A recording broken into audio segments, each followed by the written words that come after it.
We're here to discuss a Rosenberg by any other name, a history of Jewish name changing in America. And this is won the Saul Veneer. I think it's Wiener or Viner. Wiener? I actually don't know how to pronounce it. Yeah. And I just All won right. it. I don't know how to pronounce That it. makes me feel so much better. It's embarrassing. But the book prize from the American Jewish History Society, and it's a book that has made a difference. It's just a brilliant scholarship, and it's readable. Another trait that not all academics have. And so the first question I'll start with is, okay, the first guy named Smith, where did you come from? No, okay, no. Get out my book.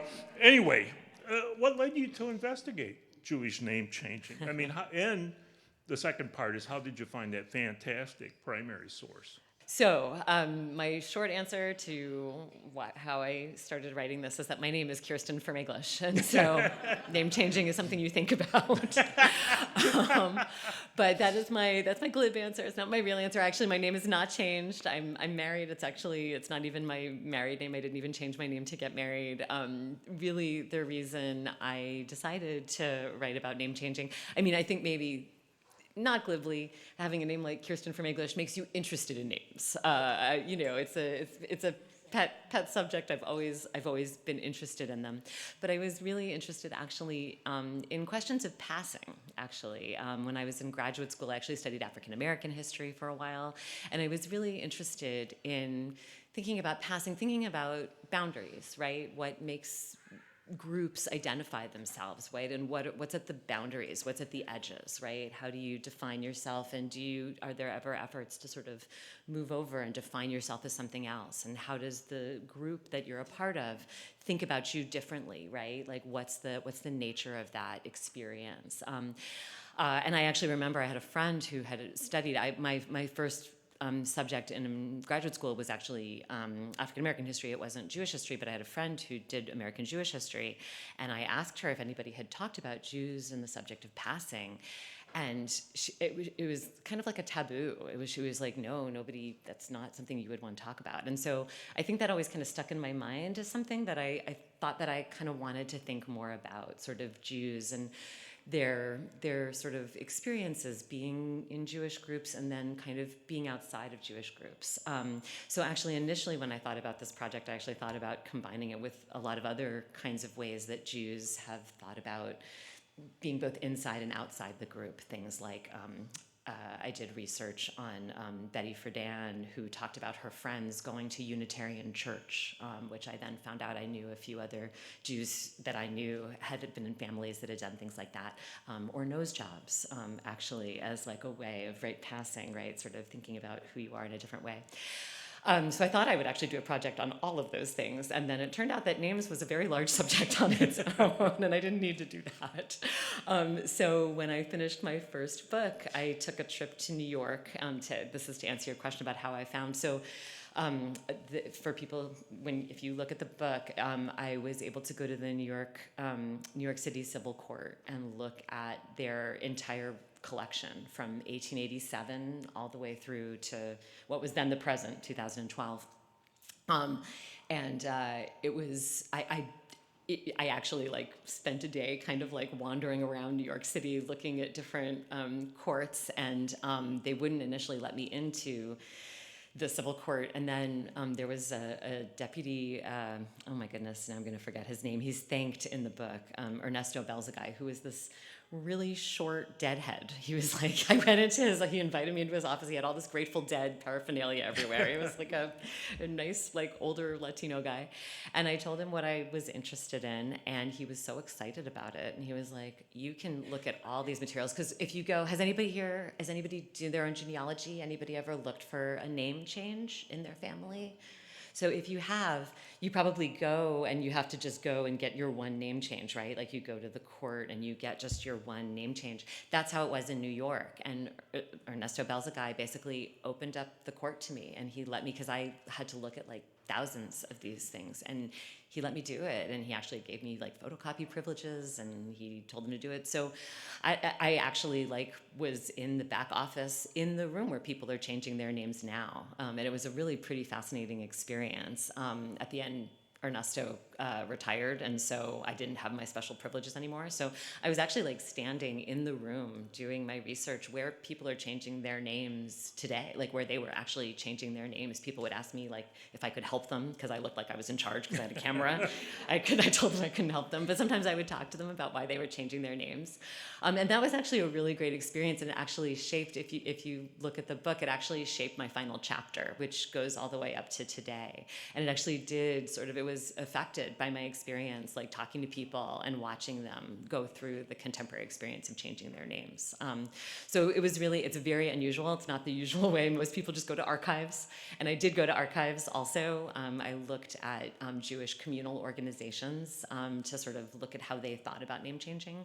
But most of my records were that I just looked at thousands of records between 1887 and 2012 of people changing names. And I have all other kinds of fun stories, but maybe I'll let you ask a question. I'll ask you. But you were the first to look at these records in depth. Yes. I mean, I think there's one other person who's not a historian who did a brief look at this courthouse. And then there was a folklorist in the 1960s, but really no other historian had looked at these materials. Yeah. So, which was really exciting. That never happens in history where you're like the first person to look at something and so that was really exciting. That's what I was thinking. You were living the historian's dream, finding an untouched resource. Yeah, no, it's really true. And I think the interesting thing, I mean, part of it is that it was hard to look at, but I think also part of it is that people kind of took name changing for granted. I mean, I'm really the first person to write like a book about name changing in America. Like people kind of take it for granted rather than write about it. And so,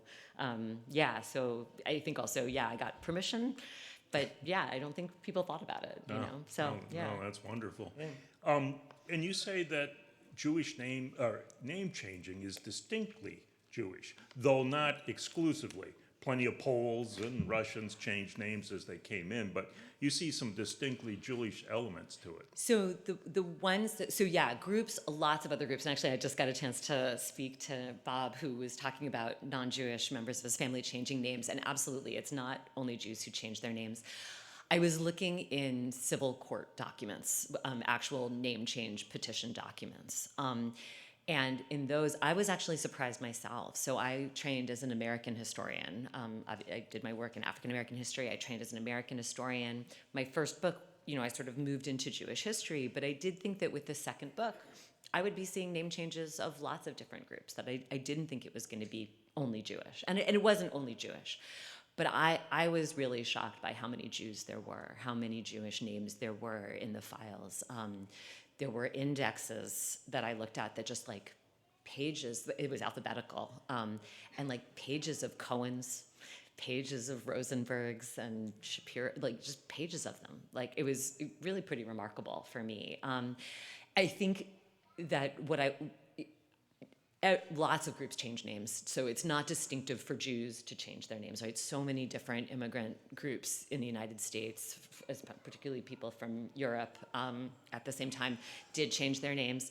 But what's distinct about Jews is using the court system to do it at this time. And that they were, so most of these folks that I was looking at, they were not changing their names on naturalization petitions, and most of them weren't immigrants. They were actually born in America. 75% of the name change petitions that I saw were people who changed their names who were actually born in America. So it's not, for a lot of people, I think they think about it as like an immigration, and in fact, if you look at immigrant memoirs of Jews and other groups too, they'll talk about choosing new names, right? In America, name change law is really flexible, and you can change your name much more readily than you can in places like France or Germany, other parts of Europe. So the fact that Jews chose to do it in court, right, rather than doing it unofficially on their own, which is, I think, probably how most other groups did it.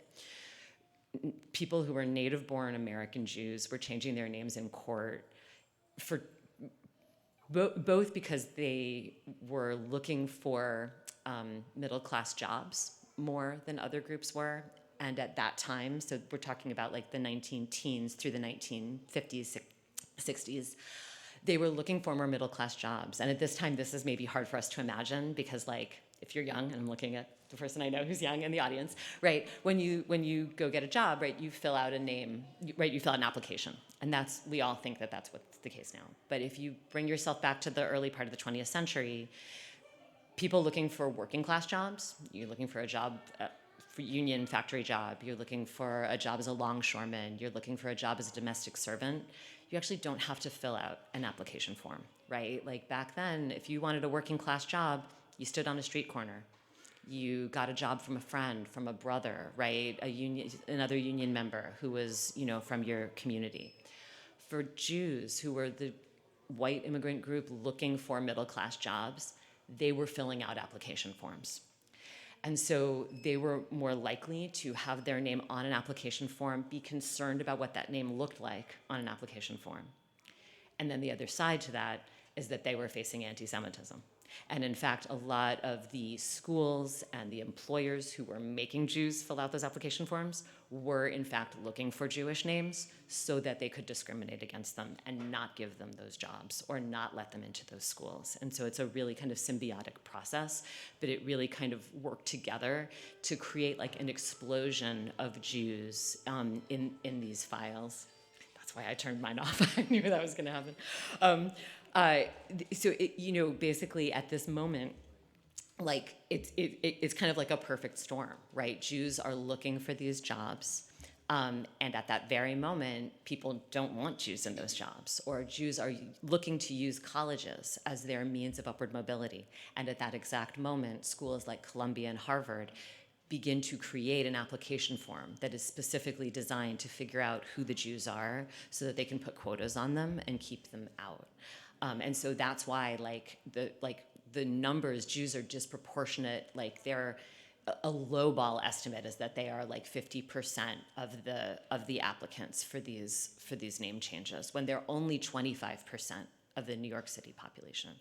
And they are far and above any of the other groups. So I found like Italian and Slavic and Greek names, but Jews change names in these files were like more than all of those put together, basically. And it's really about those circumstances that led to that.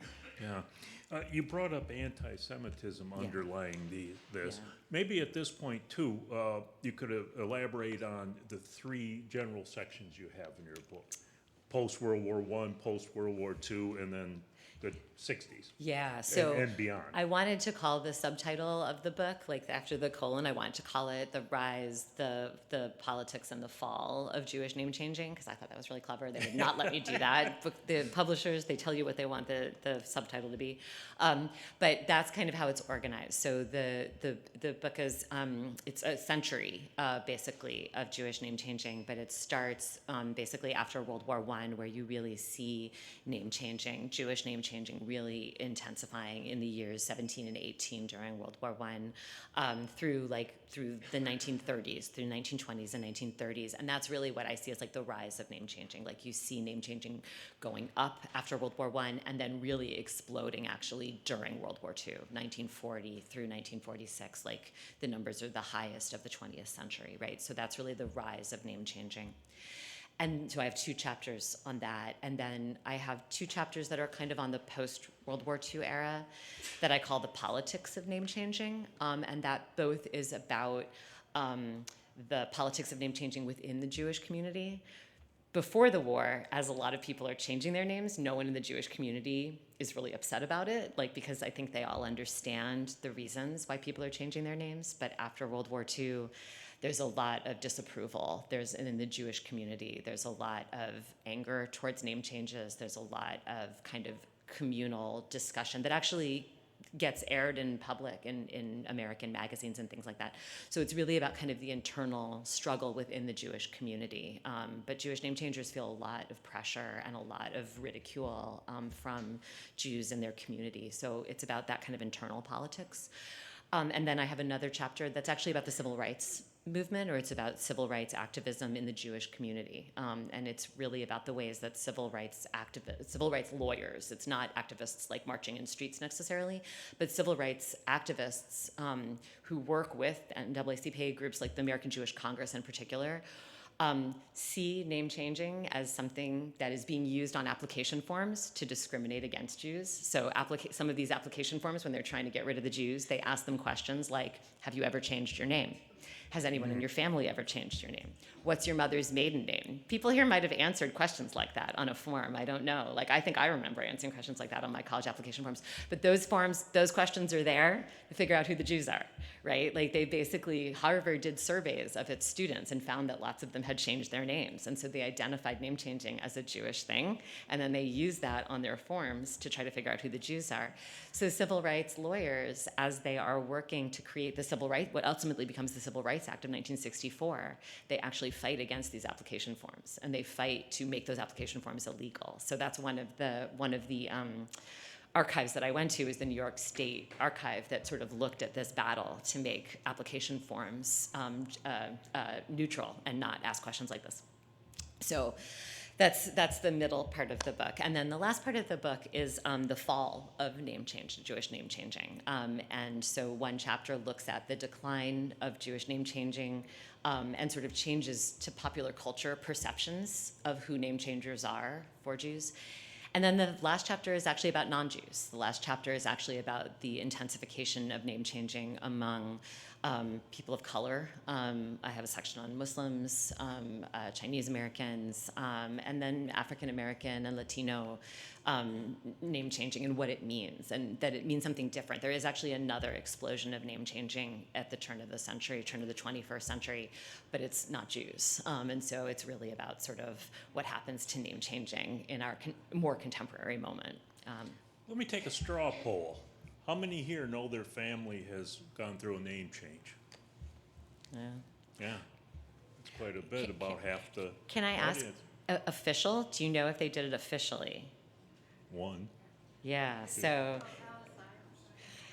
a lot of my work actually talks about, or sort of addresses that probably it wasn't at Ellis Island. Like, there probably wasn't name changing officially done at Ellis Island. And that's part of the work, as kind of engaging sort of name changing not as an immigrant activity, and then maybe sort of sometimes like sort of the sense of Ellis Island name changing as having been a very big sort of effort from top down, when in fact maybe it was a lot more kind of bottom up. But I'm happy to talk more about that. But I think that's a really one of the good myths Yeah. you explode in your book, because the most people take it as an axiom that people came through Ellis Island, immigrants, no matter what nationality or ethnicity, and that's where their names were changed. And in your work, no, that's not the case. And in fact, you start if you would relate it, you start your book with the famous Sean Ferguson story. How many have heard the Sean Everybody knows Ferguson the Sean story? Ferguson joke. Yeah. Well, if you relate it again. You know the joke. So the joke is that there's a Jewish immigrant. He's at Ellis Island. It's very confusing. There's noise. There's bustle. He's very uncomfortable. He doesn't know what to do, and he gets up to the front, and they say to him, "What is your name?" And he says, "Shane Ferguson." And so his name was recorded as Sean Ferguson or Shane Ferguson, and that story, that definitely did not happen that way. And actually, the chapter 5 actually talks about sort of the emergence of that story. That actually was that joke was told in a 1960s joke book as a joke about a Hollywood actor, like a Yiddish actor moving to Hollywood and like telling that story about what his stage name was going to be. So it doesn't become an immigrant story until like the 70s, basically. What's interesting is several people, I was explaining what the book club, the next book club event, and that your book, and they related that story to me. Have you heard the Sean Ferguson Yeah, story? so I mean that story, like when I started this project, I learned that joke so many times when I would do public lectures. I would tell the joke, and then everybody would like say Sean Ferguson back to me, like everybody knows the story. Yeah, and there's other jokes too. I mean, there's a ton of name changing jokes. Yeah. But that's I like it that the myths I found it very interesting that there was this surprise that the myth of Ellis Island was exploded. Were there other surprises? For me, for me, one of the major surprises, so I'll say, so just to go back to the story, one of the biggest surprises when Ernesto Belzeguy gave me permission, right? He sort of walks me through the bowels of this civil court to go find these materials, right? Because it's not a normal archive. And he opens up a door, and it's like Raiders of the Lost Ark. It's like where there's just like boxes everywhere. And they were like all name changes, and they're all 1940. Like, as I said, they were all the 1940s. And I was just shocked. Like, it was that I had not anticipated. So one of the chapters is just completely about World War II and how World War II really affected that. So that was one of the major changes. One of the other surprises that I really had not thought about was families. So the name changes, there are people who change their names by themselves, but actually, I wouldn't say the minority, because I actually don't know that I ran numbers about how many, but so many people change their names with family members. And sometimes large family members. I had like 10 people on one petition because it's cheaper, right? So, but like people would do this. They change their names with their brothers and their sisters. They change their names with their parents. They change their names. Sometimes you get a whole family with the elderly parents and let's say 2 or 3 brothers, and then those brothers' wives, right? And sometimes their children. Like, you'd have multi-generational. And I was really surprised by that. And this is one of the places that I usually start if I give a talk. I usually start by sort of talking about people's imaginations of name changing, which is kind of what I walked into the archive before I saw that big room, right? Like, that's kind of what I imagined. You imagine like a single person, like a movie star changing their name, right? Or you imagine like the character in Hester Street, if people have ever seen that, the one male immigrant who comes and is like, oh, I'm gonna, become an American, and I'm gonna shake, my old country roots off of me. And you don't really think about, or you think of Sean Ferguson, but you don't really think about the fact that this was families doing it together. I would never have guessed that. But in fact, like, even when it's a single man doing it, when you have a single male changing his name, he had to get permission from his wife. So almost all of these petitions reflect 2 people assenting to a name change. There's very few people who just change their name as a single man. And then what you do see is tons of women. By the end of the period that I looked at, it's like 50% female women and girls. And by the 20s and 30s, it's like 20 to 30% women. And you see families. You see, sisters and brothers, parents changing their names for their children. And so to me, that was really important because I in terms of thinking about myth, like, I think we all think about name changing as like something that people do. Like, I think when I said I was interested in passing, right? Oh, people passing out of being Jewish, right? This is like an individual man who changed his name and left the Jewish community. But instead, it's like actually parents and grandparents and children and brothers and sisters doing it together. And to me, that's also kind of a signal of the anti-Semitism they were facing, right? They're doing it together because they're all facing that anti-Semitism, right? They're all facing that discrimination. And they either know this is a way of increasing the mobility, the upward mobility of, whoever's looking for jobs, but also they're looking to help the entire family. And so that was really striking to me, and I didn't expect it at all. And it was really, really important for me in sort of seeing this as a Jewish phenomenon rather than seeing it as people like escaping being Jewish. It was actually like Jews doing it together because of the crises that they were facing at this time. Mm-hmm. And so that was really surprising to me. In the 60s, you point out that name changing is less of a phenomenon and it's on the downside. Has there been reverse name changing during that period? Because you also see a lot of Jewish names now, a lot of Israeli names. Yeah. So people always ask me that question, and I'll say that there were a few. I know there's a very prominent person in the Detroit Jewish community whose name I can't remember now. But whenever I give a talk in Detroit, people always will be like, "Do you know this person?" And I'm sorry that I can't remember his name now. But so there were some people that I just know of anecdotally who changed their names back. There's prominent Melanie K. Kantrowitz is a prominent feminist and poet. If anybody knows her, she kind of kept the name K, but also brought back Kantrowitz. I found a small handful of people who changed their names back. They didn't happen to be Jews; they were Italians who changed their names back. I take that back.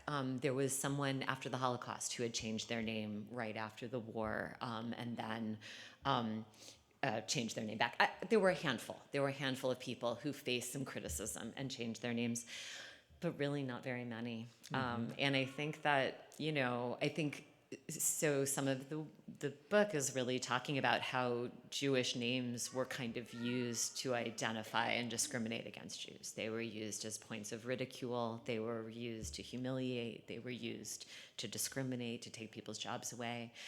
And I think that it's hard to take those names back. I think that people don't always want that because it does identify you again. And I'll say that I started this book in 2006, 2007, I started doing my research. And I mean, now we're in sort of a moment where, like, when my book came out, I would say people sort of said, people said, do you know that people are, do people know this, the 3 parentheses around people's names online? I don't even know if this is still a thing, but in 2016, 2017, right as my book was coming out, this was a thing that right-wing anti-Semites were doing online. They were like, when people had Jewish names, or even if they didn't have Jewish names, especially if they didn't have Jewish names, they would put like little 3 parentheses around their names to indicate that they were Jewish.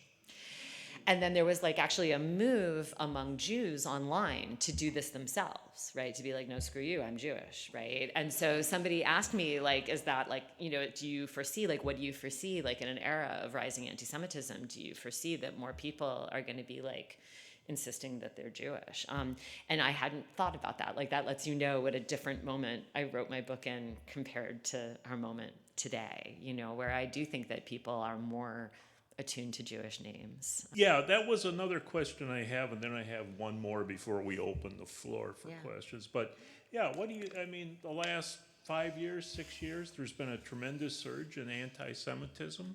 Are there any, now, historians are great at predicting the past, but not so good on the future. But I would like to know if you think there's lessons from your book or your book about this recent unfortunate surge we have in anti-Semitism. No. I was saying to friends the other night, actually, that it's the saddest thing for me in the world that I am so in demand. It's really, my friend was like, no, you get all kinds of invitations to talk about anti-Semitism. I was like, no, I would much rather not. I had no expectation of that. I would say,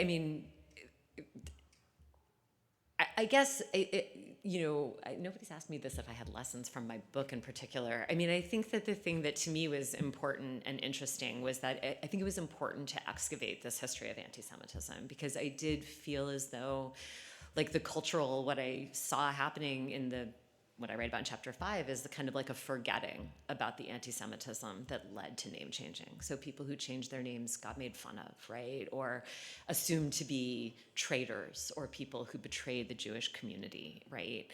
And I think it's important to kind of recognize the pressures that people went under, which doesn't necessarily mean that this was, the choice for everybody, or that there weren't problems with the choice of name changing, but to understand the reasons why people went through this, I think, is important. And I think that having that kind of empathy, right? Using history to have empathy for people in the past who went through experiences that maybe you didn't, that maybe you don't know what those pressures were. And that's why I feel like we read history, is to have empathy for people, and then maybe to think about them as people like us, right? And we're living in a moment today. People are making choices. And it's important to kind of think about that, not necessarily always to excuse everything that everybody does, but to understand why people made the decisions that they made, because they were people like us. And to me, that's why I like history. That's why I love history. And I guess that I think that reading about experiences of people experiencing anti-Semitism helps us think about our moment today. It doesn't necessarily give you a roadmap or a guideline, but it helps you keep that empathy alive, that I think is really important for general life. One last question. One thing I really liked about your book is your use of popular culture, movies, art, literature. Not every historian does that. And For example, one we all know, Gentleman's Agreement, the movie, which was such a moving movie, but a movie that had great impact. And let's face it, that's what a lot of people watch is popular culture, whether it's movies, TV.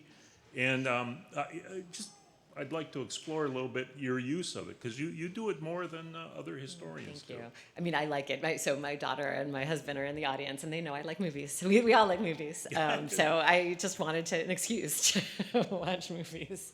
Sorry to embarrass you. I'm sorry. I'll look away. But yeah, I just like movies. Gentleman's Agreement is one of my favorites. I show it to my students every year. So that was partially, it was in my head, and I went back and I read the book. I will say that I read for the chapter that deals a lot with popular culture about name changing in the 40s and 50s. I read a lot of really terrible books, because I wanted to know how name changers were being presented, and there were a lot of books that you'd find in the bookstore about name changing. They were really not very good, but I read them, So I don't know if other historians don't. I think some people do. To me, I really I enjoy it, and I also think that it's an important way to kind of be thinking through culturally what this means, So I wanted to look at what it meant for individuals' lives, but I also, the more that people talk about it in books or movies, right, it lets you know that the authors are thinking about it, and the authors think their audiences will know about it and think about it, right? So it sort of shows more of a shared experience. If it's a minority, and it was a minority of people who changed their names, even though it's thousands, bless you, even though it's really thousands of people that changed their names, and I don't even know if it's thousands of Jews. I wasn't able to count because of my methodology, and you can ask me more about that if you're curious. But it's still a minority, right? But if you know that maybe a minority are doing it, but then you read books or see movies where it's shown, right, and it's talked about and it's referred to in kind of a casual way that lets you know that it's there, more people know about it than just the people doing it. And so it allowed me, I think, to take something that was indeed not everybody, but think about how it affected a larger community, so it had that kind of broader cultural impact, I think. Exactly. Excellent. Yeah. Okay, your question. You're on the spot. What's it? He's got it on his Kindle, but I haven't read it yet. I don't know how to sign a Kindle. I know. Can't do that. I'm sorry. That's all I right. was asking my wife that same question. That's right. You think she'll write on my phone? That's it. I'll do that. Yeah. No, that wasn't my question. My question is, do you have any idea, and I don't know if you was in the book or not, that was my apology for that, but how name changes were around the world, like in Europe? Yeah. Is that also a common occurrence? It's a good question, and I did not do a full. There's not been, and actually there's a woman now doing work that's on today French Jews changing their names. I'm looking at American Jews, but there's actually not a huge amount. But I did look at, say, Russian name changes. There's a book on French name changing. There hasn't been a book on Israeli name changing, but there really should be. The parallels. I've had conversations with other historians about the parallels between American and Israeli name changing, because in a lot of ways, even though they feel very different, so the Israeli government actually made a pronouncement, I don't think it was a law, but I think it was kind of like a policy that nobody could represent the state of Israel without a Hebraic name, right? So it really encouraged and kind of pushed name changing, which kind of seems like the opposite from the name changing I described. But part of my argument is actually that the US government is kind of encouraging name changing. They make it really easy, right? And in both circumstances, both Israeli Jews and American Jews are trying to get rid of what my friend called Ostjuden names, right? Names of Eastern European Jews, names that sound Jewish in an Ashkenazic way, Goldberg, Steinberg, things like that. It's very easy to change your name now. Yeah. In the court system, it's extremely easy. In Israel, do you mean, or here?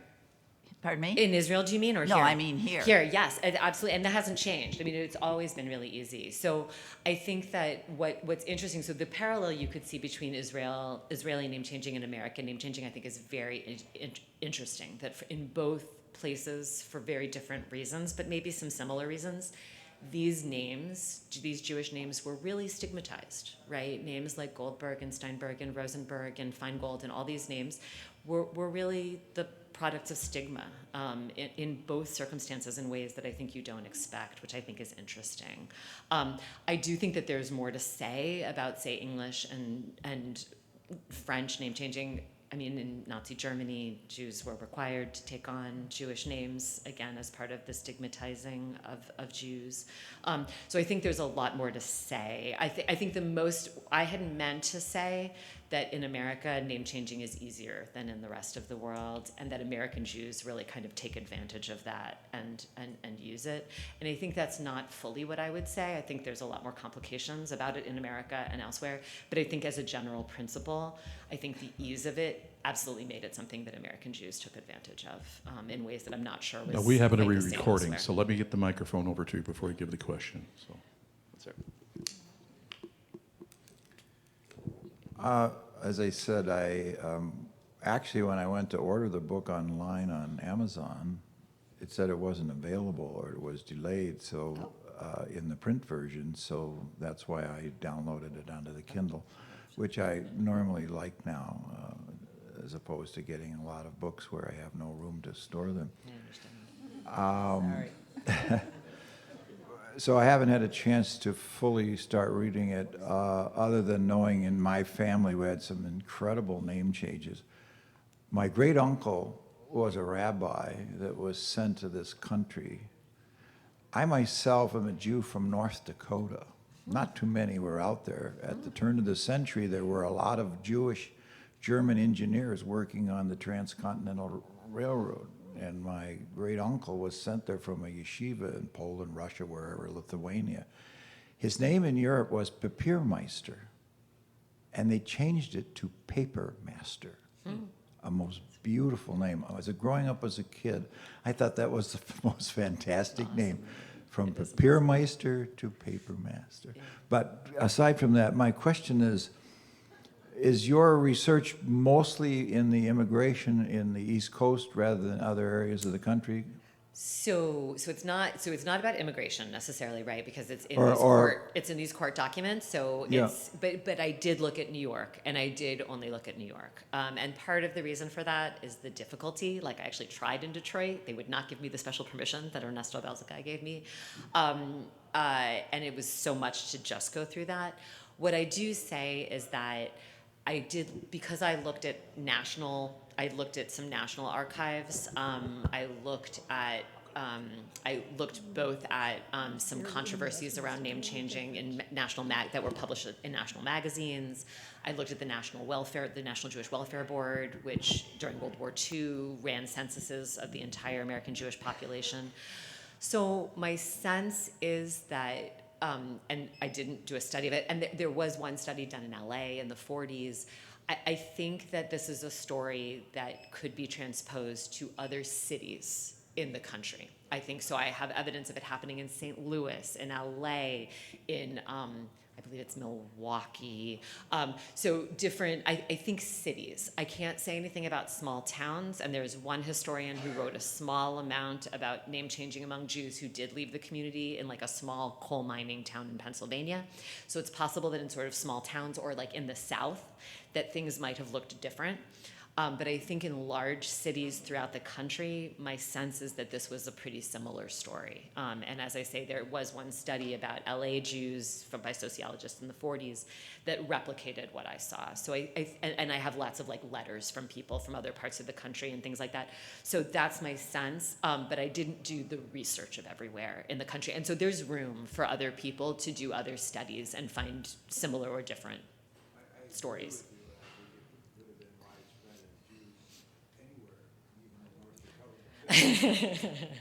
And I'll say Canada too. I'll say Canada as well. So on the applications that you looked at, did they ask for a reason that you were changing your name, therefore being able to identify those that were Jewish anyway? And if so, could you also distinguish between, let's say, women who changed their name because they got married, or non-Jewish Jewish reasons. Okay. Yeah, so you mean the applications to change your names, right? Not the applications for jobs and things like that. You mean the forms to change your name. Yeah, that's a really good question. So most of what I'm looking at is legal documents. But yes, absolutely. There was a space in the legal document where people put what their reason was. The interesting thing is that Jews did not typically say that they experienced anti-Semitism. In fact, almost none of them said that. And in fact, one of my favorite things is that I have these two amazing petitions by people with Jewish-sounding names, and their reason for changing their names is that they are not Jewish, they are Christian, and that people keep confusing them with Jews. And they have found lots of anti-Semitism, and they have had trouble finding jobs, and so they want to change their names because they are experiencing. I am not anti-Semitic, but I have found that many of the other people in New York City are not so equally blessed. Like, they say things like that, right? Jews themselves, I think, and this is a part of what I say, I mean, again, something maybe to sort of think about what the book talks about, what kind of lesson it teaches about anti-Semitism. I think a lot of the people writing about this were maybe ashamed or embarrassed. They didn't want to talk about anti-Semitism, even though they made clear that they had experienced it. So some people will say, I went looking for a job with this name for 2 years and I couldn't find a job with this name. Then I changed my name unofficially to Smith, and I found a job immediately, right? So clearly they're saying they've experienced anti-Semitism, but they don't identify it as such. And I think they felt really uncomfortable saying that they did. I think, and this is one of the things I say in my book, and I don't know how true it is now. I don't know if I would change it if I wanted to go back to it. But I think because it was not like Jim Crow, it's not written like down, right, in law. I think because it was extra legal, I guess, I think that people felt uncomfortable labeling it as anti-Semitism. They would say, I wanted to get a job, and this name was better for getting a job. I wanted a name that was easier to say. I wanted a name that was, less complicated. I wanted, whatever, those kinds of answers. And this could be a question about methodology, if people wanted to know. I mean, I don't actually know that my folks were Jewish. I mean, I can talk about how I thought, what led me to believe that they were Jewish. I don't know they were Jewish because none of them said that they were anti-Semitic, right, that they were experiencing anti-Semitism, but many of them did say, I was looking for a job. I wanted to get into college. Question I have is, were any families upset that people changed their name, that they wanted to hang on to the Jewish name, and they were uncomfortable that people changed their name? I did not find a huge amount of evidence of people being upset within the family at the time. So now there are stories of like children being unhappy with their families that they changed their names before. At the time, I didn't find so many stories like that. And I found more stories of families that changed their names together, or like that they felt like I found petitions where somebody would say, well, everybody else in my family changed their name to, Green, so now I guess I need to do it too, right? So I found a lot more stories like that. I found one petition that I talk about forever because I think this is such a fascinating story. So there's a petition when you asked about people changing their name back. It wasn't in the 60s, it was in the 30s. But there's a guy who says he's an architect, and he changed his name for business reasons. And then he wanted to marry an Orthodox Jewish woman, and her family wouldn't let the wedding take place under that name. So he had to change his name back so he could marry this girl. So I thought it was interesting, because it also talks about sort of religion, which actually I don't know like what denomination people were reflecting. So this is a really interesting petition for a lot of reasons, but it does kind of indicate some familial disapproval, right? But within marriage spaces rather than like a parent or a grandparent being upset about it. It doesn't mean it wasn't there. It just means you see it in some of those, like the fiction from the 1950s, but I didn't really see very much of it in actual people's stories. Hi, thank you so much, first of all.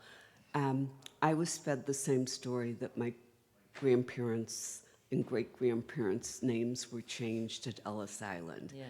And how would I go about really finding out when and how they did that? When they changed their names. So so I'm not a genealogist, I hate to say, so I'm not as good at that. I know that Ancestry.com is a place, I know my mother has she's traced our roots, and I know that like my name Fermaglish, like she kept looking for a long time and couldn't find us. And then she finally decided to play around with things that sounded similar. So she changed the F to a V, and she changed, I think, the A to an O, and she found us. Right. What about the records that you used? You didn't. Oh, so these records. So yeah, like if I can talk with people afterwards if you're interested. Like you could go to the city court.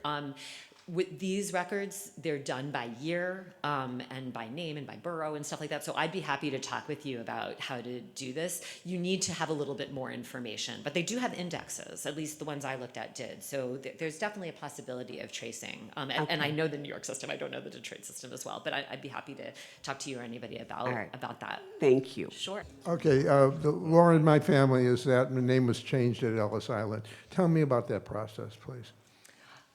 Yeah, so there was no official process of name changing at Ellis Island. There was actually rules at Ellis Island that you were not allowed to change names. So there was not a formal process of name changing at Ellis Island.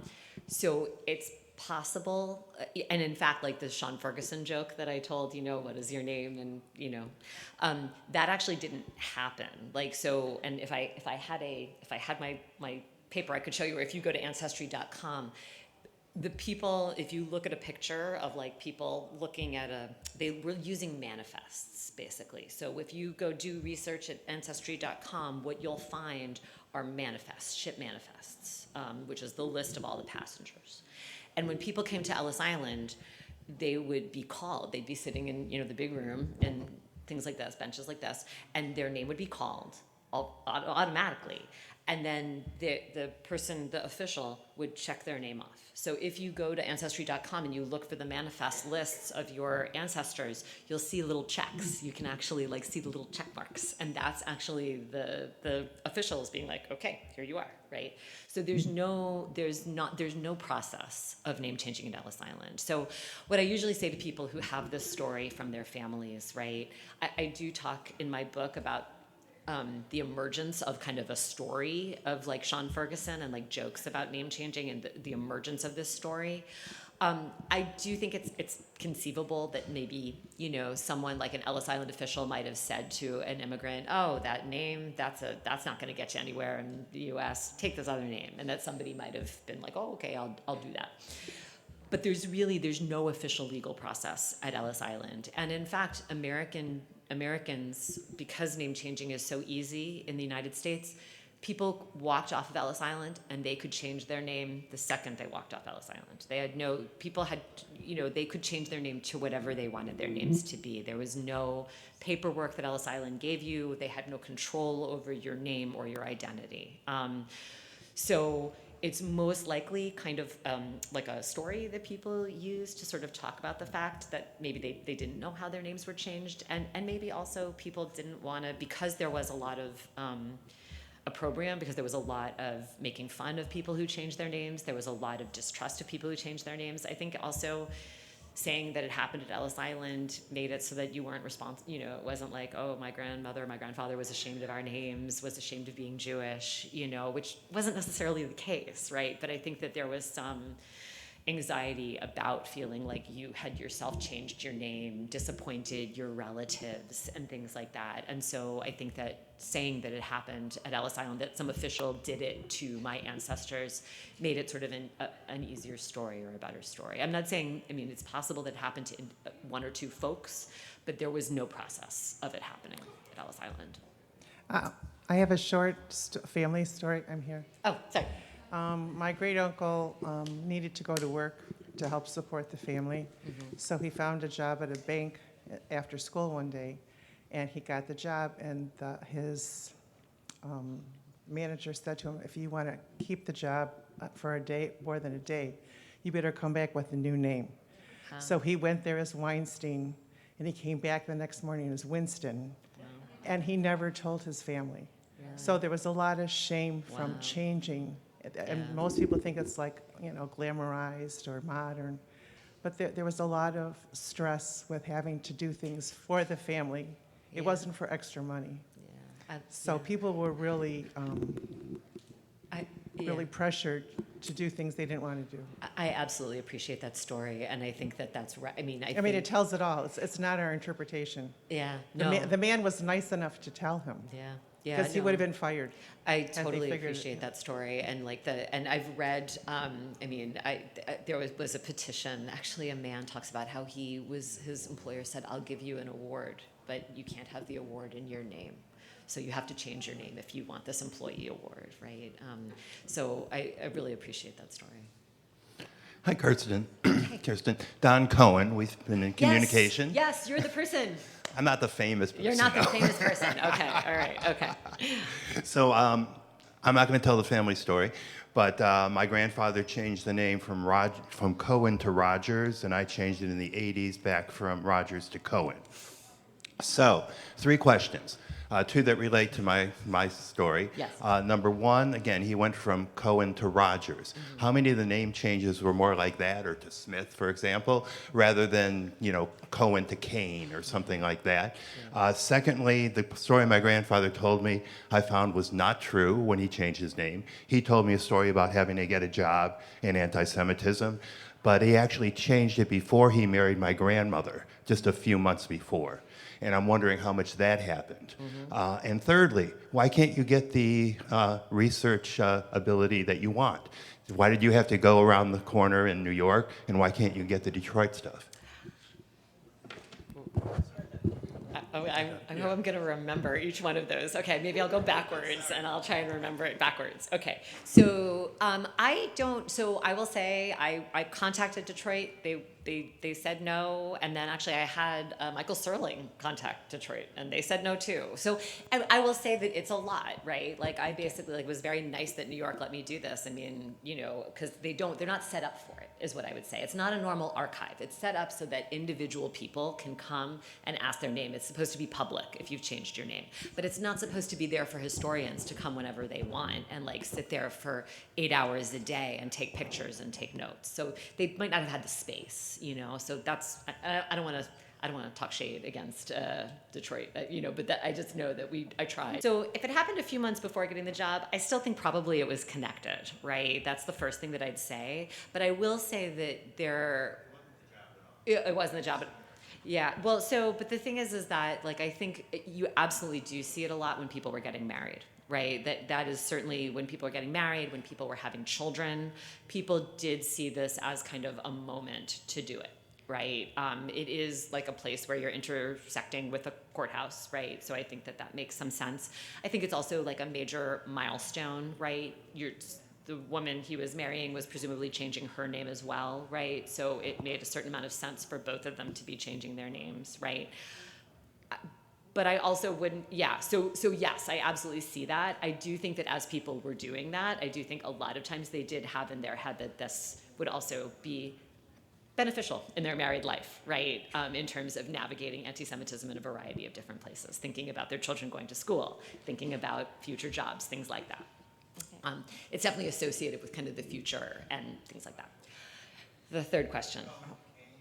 Yes, Cohen to Kane versus Cohen to Rogers. Yeah, so it's much more common for Jews. It was much more common for Jews to. I was thinking about that with the paper master also. I was going to say something about this as well. It was much more common for Jews, and I was kind of playing with that theory, to take a name that would be, say, shorter with the same initial. Like that was very, very common. Much less common would be like a translation or something. So I did see one of my favorites was somebody. Oh my goodness, and I can't remember what his initial name was, but he took, it was Solomon, and he took the name King. So I do remember that, right? That was cute. But I saw a number of people of other ethnic groups did seem like they sometimes use translations more. So I was kind of interested that what Jews were really looking for was like, they wanted not to be noticed. They wanted not to be noticed, and there was a guide in the Aufbau, which was a journal for recent refugees from Germany, from Hitler's Germany. There was a newspaper that circulated, and it had like an article that counseled people on how to change their names, and it literally said, don't take names that are too noticeable, don't take names that are going to upset the Americans around you. So definitely don't take names of their heroes. Like, don't choose names like Washington or Lincoln or any names that seem like American, like in that kind of a way. Like, basically, like, I really think, and this was, you know, one of the arguments that I made, people are looking to be invisible. Like, a Jewish name like Rubenstein or Rosenberg identified you, right? It made you noticeable. And what was noticeable to me is how much the names that people chose were like, I want to efface myself. I don't want you to notice me in any way. So Rogers, I mean, it's more unusual to choose a name that is not related in any way, like sounding wise or especially initial wise. But Rogers is kind of, that was more unusual, but Smith would not have been unusual. People changed their name to Smith. That definitely happened because it's not noticeable. And if you had an S name or something that sounded like an S or a Shmuel, Smith could be like a really good, nobody's going to notice me. Yeah, if that's helpful. Yeah, thank you. I like Smith. Last question. Okay. I understand people are wanted to change their name because of anti-Semitism and primarily men so they could get jobs. But what about Jewish first names? There's a lot of first names that are very, like, I'm blanking now. Yeah. Stanley. How about Stanley? Yeah. Okay. And or were Moshe. those Moshe. Yeah. Yeah. Yes. So people have, I should probably just go back and do the work on it because so many people ask me the question about first names, which I did not count how many people changed their first names. Whereas women didn't necessarily, were not looking for jobs, but there are ethnic first names that are Hebrew or whatever. So there's two. That's interesting because you're asking kind of about two things there. Sarah's so both about first names and then also about women and why women are changing their names, right? And are they changing more their first names? Maybe because their first names seem more noticeable as Jewish names. So I'll say, to answer the first question, yes, people do change their first names. They rarely only change their first names. And that is different. That distinguishes Jews from, like, say, Asian Americans more contemporarily, where Asian Americans would be much more likely to, say, give their children an American name. Betty is a friend of ours, right, or Sandra. They would be more likely to do that. Jews were really more changing their last names, but so very few Jews changed only to change their first names. However, lots of people did change their first names along with their last names, particularly when the first name did seem like a distinctively Jewish name. And they did take on more names that were more popular. So a man might take on Mike or Steve instead of Moshe, right, or Shmuel or something like that, right? So you did see that. I did not count how many people changed their first names. It was definitely fewer than changed, like, the last names, but there were definitely people who did that. Yeah, and I know a lot of men would Americanize their first name. So if they were Moshe, then they would Mike. Everybody knows Mike. Right, exactly. Yeah. And I also, there definitely were names that were sort of coded as Jewish names. Like, so Jewish immigrants tended to give their children, like I joked about Stanley, right? But there's a lot of, like, the names that were like, I'm now blanking on them, but they're like all the characters in the Big Bang Theory. Howard. Oh. Sheldon, thank you. Like, all these names that were sounded like very Irving, right? That sounded like very prestigious English last names. Like, this was a fashion among Jewish immigrants to give their children these names, which to them sounded like the most American crackerjack English names they could think of, right? And then, of course, it was like only Jews from Brooklyn, right, who had these names, right? And so, yes, some people did change those names. Not always, but absolutely some did. About women, though, the interesting thing that I'll say, and this is a part of actually why I think anti-Semitism was so powerful and why it's so significant, and why the fact that it was actually directed towards women even more than men on the job market, is that there are a lot of young women who are changing their names alone, either with their families or alone. In my petitions, 30% of the petitions are women, and many of them are young women. They are looking for jobs. So Jewish women are looking for jobs at this moment. They are looking for jobs in white-collar industries. They want to be secretaries. They want to work in advertising, sometimes even, popular culture, right? But a name change works for them. And to me, this is a symbol of how important anti-Semitism was. there are pieces, Jewish women more than Jewish men were actually identified as problems in the workforce. They were seen, like the character in Gentleman's Agreement, if anybody remembers that. Oh, if they're gonna let a Jew in here, you know, she's gonna be loud, and she's gonna wear makeup, and too much makeup, and she's gonna wear flashy jewelry, right? That was actually the belief of who Jewish women were.